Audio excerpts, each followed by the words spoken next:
My name is William Reischmann. I've been appointed by the City Commission of the City of Deltona to act in the capacity as a hearing officer. It's called a Special Magistrate, and my job is to hear the cases that are brought to me by the code enforcement officers, employees of the City of Deltona, and then to decide whether or not what they contend, which is that there is a violation of the city codes, whether that's supported by the evidence that they bring to me. Every hearing I have the opportunity and try to determine whether the facts justify the finding of a violation.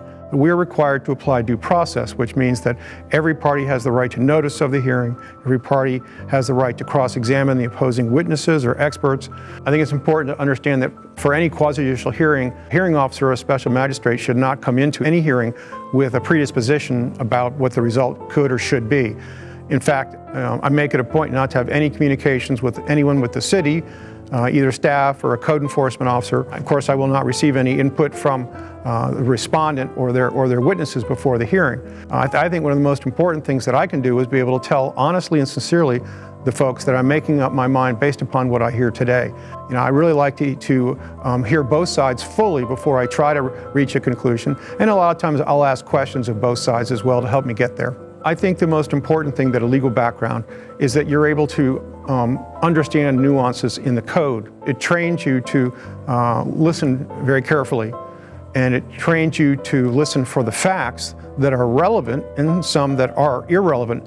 But that determination, that selection is based upon what code has alleged to have been violated. I like to be able to work with both the city representatives and the individuals that have allegedly violated the code for the purpose of trying to get both sides to understand what could be a good resolution. A good resolution is where there is code compliance.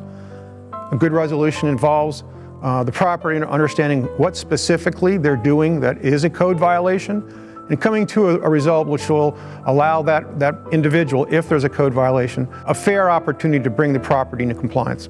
I'm only going to be listening to facts and not opinions. Opinions are not really legally relevant.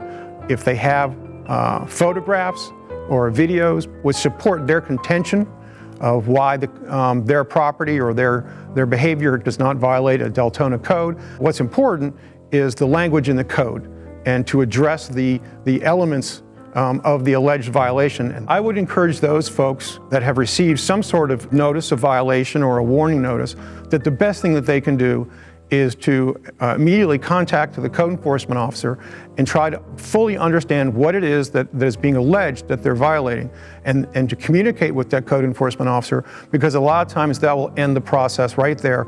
They won't have to spend the time and the money to come to a hearing at which they don't have total control over the results.